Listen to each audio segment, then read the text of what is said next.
Hello students, today we will study chapter first, science chapter first, chemical equation, reaction and equation of next topic. Next topic हमारा ये है कि हम chemical equation को balance कैसे करेंगे। प्रीवियस वीडियो में मैंने आपको केमिकल इक्वेशन बैलेंसिंग के बारे में बता दिया था, लेकिन वो केमिकल इक्वेशन बैलेंसिंग का फर्स्ट टाइप था। Now second type of chemical reactions balance. दूसरे टाइप का केमिकल रिएक्शन होता है 2 नंबर, ये आपका 2 नंबर का ये होगा, 2 नंबर का फर्स्ट वाला केमिकल रिएक्शन होता है। इसमें क्या होता है, सेम प्रोसेस वही होता है, इसमें थोड़ी सी चेंजिंग आपको ये कर दी गई है, किसने स्टेटमेंट दे दिया गया है, इनको सिंबलाइज करके और फिर आपको बैलेंस करना है। ध्यान देना कि आप पहले इसको सिंबल लिखेंगे और सिंबल लिखने के बाद फिर आप इसको बैलेंस करेंगे। ठीक है, तो चलो हम स्टार्ट करते हैं। सबसे पहले देखो हमारा फर्स्ट इक्वेशन जो है, मैं केवल इसका सिंबल लिखूंगा, बैलेंस आप खुद कर लेना, क्योंकि मैंने प्रीवियस वीडियोस में आपको बैलेंसिंग के बारे में बता दिया था। तो मैं ओनली केवल सिंबल लिखूंगा, बैलेंस आपको खुद करना होगा। Okay, now start. फर्स्ट है calcium hydroxide. You know that what is the symbol of calcium hydroxide? What is the symbol of calcium hydroxide? Calcium Ca, hydroxide OH का। ध्यान देना, किसी भी एलिमेंट के साथ अगर OH फॉर्म जुड़ जाएगा तो वो हाइड्रोक्साइड फॉर्म में कन्वर्ट हो जाता है, जैसे MgOH का ट्वाइस। ठीक है, magnesium hydroxide, sodium hydroxide NaOH, sodium hydroxide हो जाता है, plus carbon dioxide, you know that CO2। Find is the product है, केवल सिंबल लिखना है, कैल्शियम कार्बोनेट CaCO3, और वाटर का सिंबल क्या होता है H2O। ओके, देन अब हम बात करेंगे, ये हमारा हो गया calcium hydroxide plus carbon dioxide plus calcium carbonate plus में वाटर। अब आप इसको खुद बैलेंस करेंगे, बैलेंसिंग मैं नहीं करवाऊंगा, बैलेंसिंग आपको खुद करना होगा, क्योंकि प्रीवियस वीडियो में मैंने आप लोगों को बैलेंसिंग के बारे में बता दिया था। लिखना कैसे होता है, जैसे मान लो ये है जिंक, जिंक का सिंबल क्या है Zn। सिल्वर नाइट्रेट, देखो नाइट्रेट के लिए हम क्या जुड़ते हैं, ध्यान देना NO3, ये क्या होता है नाइट्रेट के लिए। हाइड्रोक्साइड के लिए क्या होता है OH। क्लोराइड के लिए क्या होता है Cl। अगर किसी के साथ Cl जुड़ जाएगा, क्लोरीन जुड़ गया, तो क्लोराइड फॉर्म को प्रेजेंट करता है। सल्फेट, सल्फेट के लिए क्या होता है SO4। अगर किसी भी एलिमेंट के साथ SO4 जुड़ गया तो समझ जाना कि वो सल्फेट बनाएगा। ठीक है, अगर कहीं किसी के साथ आयोडीन जुड़ जाए तो वो बनाता है आयोडाइड। अगर आई जुड़ गया तो आयोडाइड बनाएगा। ठीक है, तो इसी तरीके से हम देखेंगे। अगला आ गया जिंक, उसके बाद सिल्वर नाइट्रेट। सपोज ये याद कर लेना कि किसके साथ क्या कौन सा मॉलिक्यूल जुड़ेगा तो वो कौन से कंपाउंड को फॉर्म करता है। ठीक है, अब देखो यहाँ पर हमारा जिंक हो गया Zn। Silver nitrate, silver nitrate का सिंबल क्या होता है, मैंने पिछली वीडियो में बता रखा है AgNO3। Zinc nitrate, zinc nitrate का सिंबल क्या हो जाएगा, जिंक नाइट्रेट का सिंबल होता है ZnNO3 का ट्वाइस, प्लस सिल्वर का क्या हो गया Ag। इसको आपको बैलेंस करना है, बैलेंस आप खुद करेंगे। थर्ड क्वेश्चन आपका है एल्यूमिनियम। देखो एल्यूमिनियम का सिंबल आपको सबको पता होगा, क्या होता है Al, प्लस क्या है कॉपर क्लोराइड। कॉपर क्लोराइड का जो सिंबल होता है वो होता है CuCl2, CuCl2। देखो मैंने बोला ना, जब क्लोरीन जुड़ जाएगा तो क्लोराइड बनाता है, तो कॉपर और क्लोराइड के लिए क्या जोड़ दिया हमने, क्लोरीन जोड़ दिया। Find is the product as aluminium chloride. Aluminium chloride का सिंबल होता है आपका AlCl3, AlCl3 प्लस कॉपर आपका बाहर निकल गया Cu। बैलेंस खुद करना है आपने, मैं केवल सिंबल लिख रहा हूं, बैलेंस आप खुद करेंगे, ध्यान रहे। बेरियम क्लोराइड, देखो बेरियम का सिंबल क्या होता है Ba। अब क्लोराइड बन रहा है तो इसके साथ Cl2 जुड़ जाएगा तो बेरियम क्लोराइड बना लिया। पोटेशियम सल्फेट का क्या होता है, पोटेशियम का होता है K2SO, और सल्फेट के लिए क्या होगा SO4। SO4 जुड़ गया तो सल्फेट बना लिया, मैंने सिंबल आपको ऑलरेडी लिख दिया है। Find the product as barium sulphate, you know that BaSO4 plus potassium chloride का सिंबल क्या आ जाएगा, KCl, KCl। ओके, अब मैंने देखो ये हर एक स्टेटमेंट को, हर एक एलिमेंट्स का मैंने यहाँ पर सिंबल लिख दिया, ठीक है। आपको भी ध्यान देना पड़ेगा सिंबल हमने लिखा कैसे है। कैल्शियम ये होता है, लेकिन जब उसको हाइड्रोक्साइड फॉर्म में जोड़ते हैं तो OH का ट्वाइस जुड़ जाता है। इसी तरीके से हर एक कंपाउंड का आप स्टेटमेंट यानी उसका फॉर्मूला आप लिख सकते हैं, और इसके बाद बैलेंस आपको खुद करने हैं। मैं बार बार बोल रहा हूँ, मैं बैलेंस नहीं करके दे रहा हूँ आपको, आप बैलेंस खुद करेंगे। क्यों? क्योंकि मैंने प्रीवियस वीडियोस में आपको बैलेंसिंग इक्वेशन के बारे में प्रॉपर बता रखा है, तो इससे आपका रिवीजन भी हो जाएगा, ठीक है। और रिवीजन के साथ साथ आपको ये भी समझ में आ जाएगा बैलेंस कैसे करना है। तो आप पहले इसको कॉपी पे नोट डाउन करना, और नोट डाउन करने के बाद फिर आप इसको अलग से बैलेंस करने का प्रयास करना, ठीक है। अब हम बात करेंगे नेक्स्ट टॉपिक के बारे में। क्यों? क्योंकि अब इसमें कुछ ही, क्योंकि मेन जो इस चैप्टर का जो मेन इंपॉर्टेंट टॉपिक जो होते हैं, केमिकल इक्वेशन को बैलेंस करना, ठीक है, और टाइप्स ऑफ केमिकल रिएक्शन को एक्सप्लेन करना।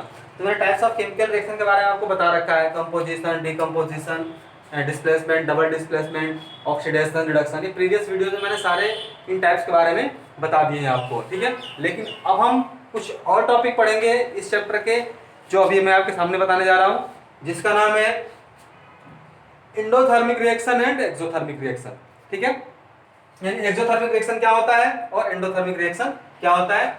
आई will raise this topic and discuss we are discuss to next topic exothermic reaction.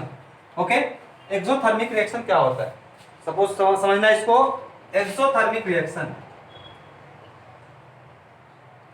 Exothermic reaction, देखो एक्सोथर्मिक रिएक्शन क्या होता है। एक्सोथर्मिक रिएक्शन का मतलब ये होता है ऊष्माक्षेपी। ऊष्माक्षेपी का मतलब समझते हो, जिसमें कि अगर वह रिएक्शन जिसके अकॉर्डिंग प्रोडक्ट तो फाइंड आउट होता है, लेकिन प्रोडक्ट के साथ साथ हमें लार्ज अमाउंट स्केल में हीट एनर्जी भी प्रोवाइड होती है, जिससे हम कह सकते हैं कि those process reactions in which heat is evolve are called exothermic reaction.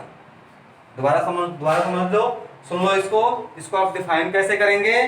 तो those chemical reactions in which heat is evolved are called exothermic reaction.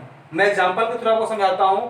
Suppose समझना इसको, कार्बन ये ऑक्सीजन, ये है कार्बन और ये क्या है, ऑक्सीजन है। जाहिर सी बात है जब ये दोनों मिलते हैं तो क्या होता है, कार्बन डाइऑक्साइड के साथ साथ क्या होता है, हीट एनर्जी भी इसमें से रिड्यूस होता है, इवॉल्व होता है, जिसे कार्बन डाइऑक्साइड हमारा प्रोडक्ट बन गया, एक तरीके की गैस बन गई, और इसके साथ साथ जो ये हीट एनर्जी है वो इसमें से रिड्यूस होगी, ठीक है, यानी कि इवॉल्व होगी, यानी बाहर निकल जाएगी। तो इसे हम बोलते हैं एक्सोथर्मिक रिएक्शन, यानी कि वह रिएक्शन जिसमें प्रोडक्ट के साथ साथ लार्ज अमाउंट स्केल में क्या निकलता हो, हीट एनर्जी निकलती है, उसको हम क्या बोलेंगे, एक्सोथर्मिक रिएक्शन। अगर एक्सोथर्मिक रिएक्शन का डेफिनेशन पूछता है तो अभी मैंने बताया है, आप दोबारा सुन ले, इसका डेफिनेशन क्या होगा कि those chemical reaction in which heat is evolved are called exothermic reaction. और इसका एग्जांपल ये अगर आएगा, अगर केवल डेफिनेशन पूछेगा तो 1 मार्क्स का पूछेगा, डेफिनेशन कुछ और डेफिनेशन के साथ साथ अगर इसका एग्जांपल पूछता है तो 2 मार्क्स का आएगा। यह हो सकता है केवल 1 मार्क्स के इसका एग्जांपल ही लिखने के लिए आ जाए, तो आप याद रखना। इसके बाद आता है एंडोथर्मिक रिएक्शन। एंडोथर्मिक रिएक्शन, इसमें क्या होता है, ये एक्सोथर्मिक का अपोजिट होता है। एंडोथर्मिक रिएक्शन क्या होता है, तो ये एक्सोथर्मिक रिएक्शन का अपोजिट होता है। क्या और कैसे होता है समझ लेना इसको भी, कि those chemical reaction in which heat is absorbed are called endothermic reaction. इसमें क्या होता है कि हीट एनर्जी क्या होती है, इवॉल्व होगी, लेकिन एंडोथर्मिक में क्या होता है कि हीट एनर्जी क्या होता है, एब्जॉर्ब होता है, ठीक है। इसको हम, अगर मैं हिंदी में इसको एक्सप्लेन करने की कोशिश करूं तो इसको हम बोलते हैं उष्मा शोषीय विक्रिया, यानी कि जो उष्मा वो क्या हो, हीट को क्या करता हो, एब्जॉर्ब करता हो, हीट एनर्जी को एब्जॉर्ब करता हो, उसको हम एंडोथर्मिक बोलते हैं। और जो हीट एनर्जी को क्या करता हो, इवॉल्व करता हो, उसको हम क्या बोलते हैं, एक्सोथर्मिक रिएक्शन कहते हैं, ठीक है। इसका अगर मैं एग्जांपल दे दूं तो सपोज करना ये है CaCO3, और इसको अगर हम हिट करते हैं किसी मॉलिक्यूल्स के साथ, अगर इसको हम हिट देते हैं, गर्म करते हैं, तो ये बनता है, ध्यान देना, CaO प्लस में CO2। यानी देखो यहाँ पर क्या कर रहा है, हीट एनर्जी को एब्जॉर्ब कर रहा है। एब्जॉर्ब करने का मतलब क्या हो रहा है कि कैल्शियम कार्बोनेट के साथ हीट एनर्जी जब जुड़ रही है, जुड़ने का मतलब कि ये इसको हम गर्म करते हैं तो ये मॉलिक्यूल्स यानी कि हमें ये प्रोडक्ट इसके द्वारा मिलते हैं, यानी कि हमें हमें CO मिल जाएगा, ठीक है, और उसके बाद कार्बन डाइऑक्साइड इसमें से बाहर निकल जाएगा, ठीक है, जिसको हम कैल्शियम ऑक्साइड कहते हैं। तो ये हमारा एक्सोथर्मिक रिएक्शन और ये हमारा एंडोथर्मिक रिएक्शन है, ठीक है। ये अल्टरनेट करके पूछे जा सकते हैं आपसे पेपरों में। उसके बाद हमारा अगला जो टॉपिक आता है, ठीक है, कि समझ लेना, नेक्स्ट टॉपिक हमारा आएगा ऑक्सीडेशन एंड रिडक्शन। मैंने पहले भी आपको ऑक्सीडेशन और रिडक्शन के बारे में बता रखा है कि ऑक्सीडेशन क्या होता है और रिडक्शन क्या होता है। आज मैं दोबारा उसको एक्सप्लेन कर देता हूं, जिससे एक बार आपको टॉपिक रिवाइज हो जाएगा कि ऑक्सीडेशन रिएक्शन क्या होता है और रिडक्शन क्या होता है। ध्यान समझना। देखो ऑक्सीडेशन क्या होता है, अगर आपको एक्सप्लेन करने के लिए पेपर में आता है ऑक्सीडेशन रिएक्शन के बारे में तो आप एक्सप्लेन कर सकते हैं। कैसे करेंगे समझ लेना आप कि a chemical reaction in which a substance gain oxygen and loss hydrogen, यानी कि वह केमिकल रिएक्शन जिसमें ऑक्सीजन को गेन किया जाता है और हाइड्रोजन को लॉस किया जाता है। नहीं, हाइड्रोजन का लॉस होता है और ऑक्सीजन गेन किया जाता है, उसको हम बोलते हैं ऑक्सीडेशन रिएक्शन। समझना, इसको मैं एग्जांपल के थ्रू समझा रहा हूं आपको। सपोज ये है मैग्नीशियम प्लस में, अगर मैग्नीशियम को हम ऑक्सीजन के साथ, किसके साथ, ऑक्सीजन के साथ O2 के साथ अगर हम जलाते हैं यानी गर्म करते हैं तो हमारा बन जाता है मैग्नीशियम ऑक्साइड। क्या बन जाता है, मैग्नीशियम ऑक्साइड, ठीक है। तो जब हम इसके साथ मैग्नीशियम के साथ ऑक्सीजन को गर्म करेंगे तो हमारा मैग्नीशियम ऑक्साइड बन जाता है। मैंने पहले बताया है कि जब भी आप केमिकल रिएक्शन लिखेंगे एक बार उसको बैलेंस जरूर करेंगे, बिना बैलेंसिंग का केमिकल इक्वेशन हमारा सही नहीं होता है। तो यहाँ हमारा मैग्नीशियम 1 है, ऑक्सीजन 2 है, यहाँ ऑक्सीजन 1 है, यहाँ हम 2 कर देंगे, ऑक्सीजन 2 हो गया, लेकिन मैग्नीशियम भी 2 हो गया, तो यहाँ पर हम मैग्नीशियम को 2 कर देंगे। अब यहाँ ध्यान देना है आप लोग कि इसमें मैग्नीशियम ऑक्साइड में क्या हुआ, ऑक्सीडेशन में आपने क्या सुना कि ऑक्सीजन हमें गेन होगा और हाइड्रोजन का लॉस होगा। तो यहाँ पर देखो ऑक्सीजन गेन हो गया हमें किसके साथ, हमें मैग्नीशियम के साथ ऑक्सीजन मिल गया। इसका मतलब क्या हो गया कि ऑक्सीजन हमें गेन हो गया। तो ये ऑक्सीडेशन प्रोसेस है, ये ऑक्सीडेशन रिएक्शन, ठीक है। और उसके बाद इसमें क्या हुआ कि मैग्नीशियम ऑक्सीडाइज हो गया। मैग्नीशियम क्या हो गया, ऑक्सीडाइज हो गया।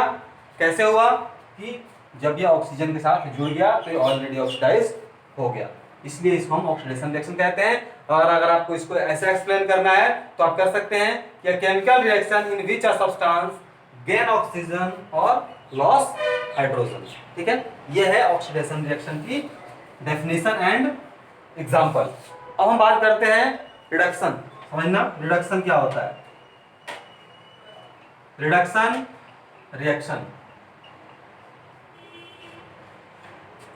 रिडक्शन रिएक्शन क्या होता है, ऑक्सीडेशन का अपोजिट होता है। समझ लेना कि रिडक्शन रिएक्शन क्या होगा, ऑक्सीडेशन के अपोजिट होता है। कैसे, समझो इस चीज को कि a chemical reaction in which substance loss oxygen और गेन हाइड्रोजन, यानी इसमें ऑक्सीजन गेन हो रहा था और हाइड्रोजन लॉस हो रहा था, लेकिन इसमें क्या होगा, ऑक्सीजन आपका लॉस होगा और हाइड्रोजन गेन होगा। ओके, तो इसका एग्जांपल हम देखते हैं। Copper oxide CuO plus H2।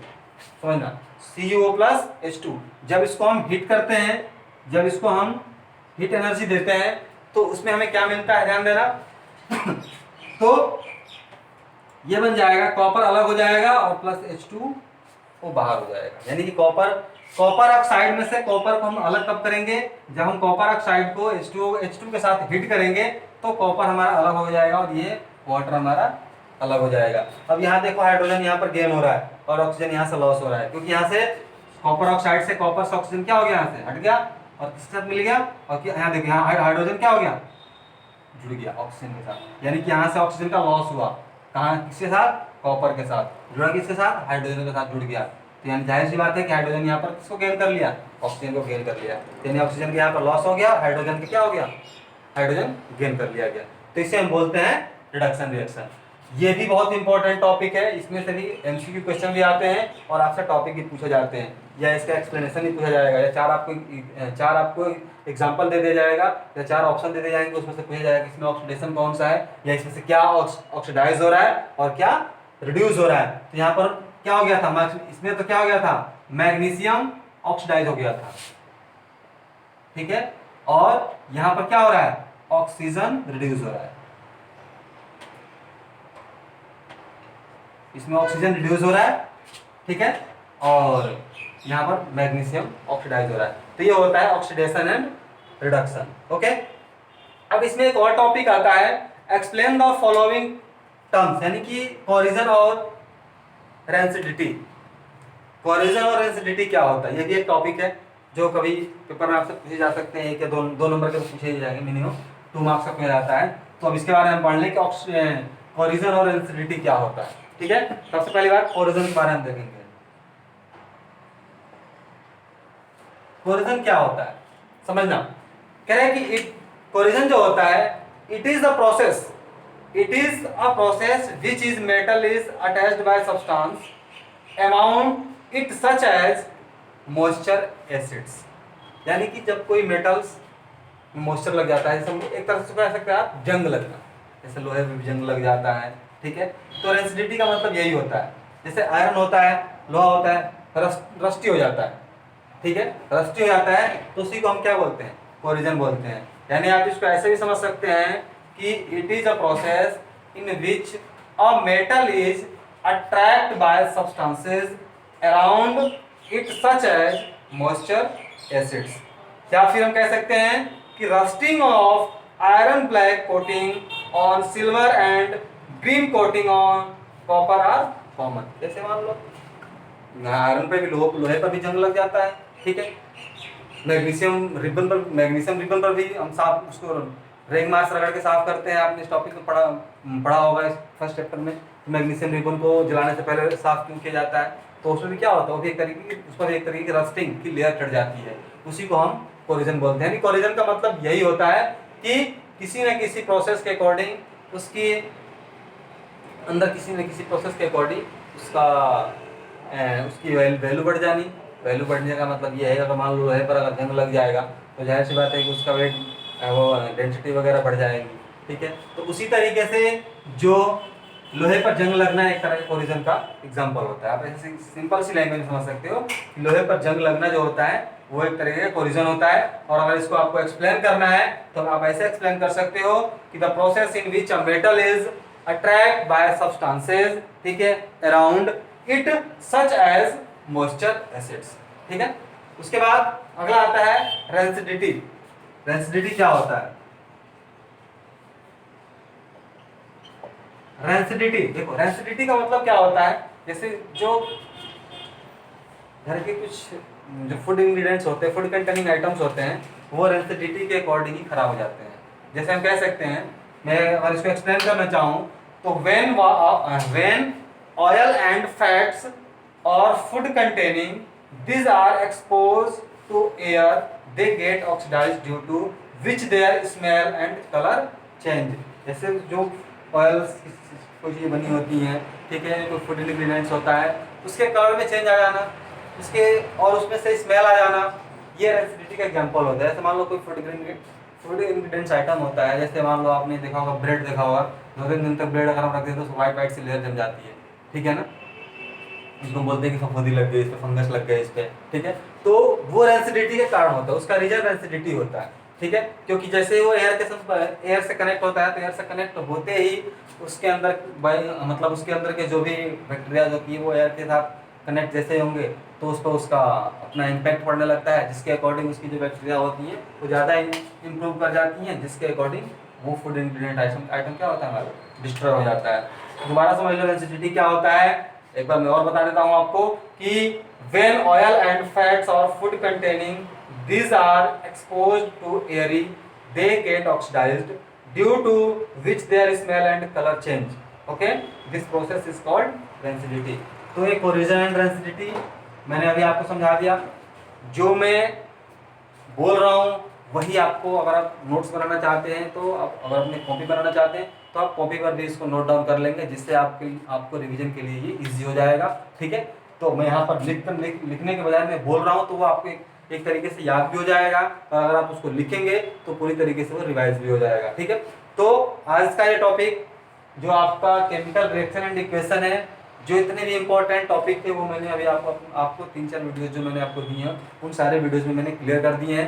अगर फिर भी अगर कोई टॉपिक आपको रह जा रहा है या टॉपिक आपको समझ में नहीं आता है तो आप कमेंट बॉक्स में कमेंट करके मेरे से पूछ सकते हैं, ठीक है। और मेरा यूट्यूब चैनल है, ठीक है, अरोमा एकेडमी NIT, इसको आप सब्सक्राइब कर लीजिए क्योंकि इस पर आपको आने वाले हर सब्जेक्ट की वीडियोस मिलेंगे और जिससे आप अपनी पढ़ाई को प्रॉपर तरीके से कंप्लीट कर सकते हैं घर बैठे। Okay, thank you.